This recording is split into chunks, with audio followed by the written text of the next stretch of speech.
નમસ્કાર મિત્રો, ગુજરાત ફોકસ ન્યૂઝમાં આપનું હાર્દિક સ્વાગત છે. હું હિરલ. આજના મુખ્ય સમાચાર.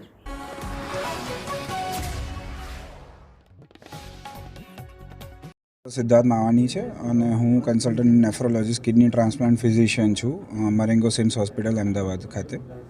આજે અમે ખૂબ જ ટૂંક સમયમાં 100 કિડની ટ્રાન્સપ્લાન્ટ કમ્પ્લીટ કર્યા છે. આમ જોવા જઈએ તો એક આનંદની વસ્તુ છે અને આમ જોવા જઈએ તો એક સંકેત છે કે ભાઈ આપણા સમાજમાં કિડની ફેલિયરના કેસીસ વધી રહ્યા છે અને ડાયાલિસિસ કિડની ટ્રાન્સપ્લાન્ટના દર્દીઓની સંખ્યા વધી રહી છે.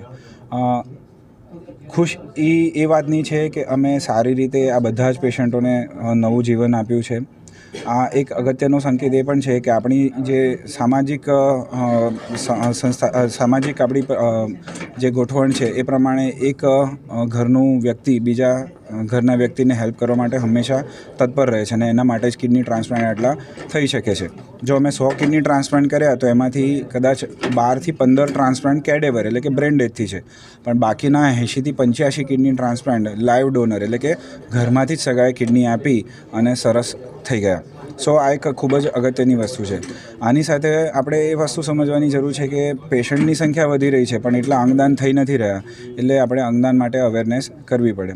અમે મરેંગો સિમ્સ ખાતે ખૂબ જ અલગ પ્રકારના કિડની ટ્રાન્સપ્લાન્ટ પણ કરી રહ્યા છે, જ્યાં બ્લડ ગ્રુપ મેચ ના થતું હોય. નોર્મલી એવું કહેવાય કે કિડની ટ્રાન્સપ્લાન્ટ કરવું હોય તો બ્લડ ગ્રુપ મેચ થવું જોઈએ, પણ અમે એવા પણ કિડની ટ્રાન્સપ્લાન્ટ કરી રહ્યા છીએ એબીઓ ઇનકોમ્પેટિબલ. લગભગ 30 જેવા અમે એબીઓ ઇનકોમ્પેટિબલ ટ્રાન્સપ્લાન્ટ કર્યા છે, જેમાં કોઈપણ બ્લડ ગ્રુપનું પેશન્ટ કોઈપણ બ્લડ ગ્રુપના ડોનર પાસેથી કિડની લઈ શકે અથવા તો દઈ શકે અને સંપૂર્ણ સક્સેસ સાથે.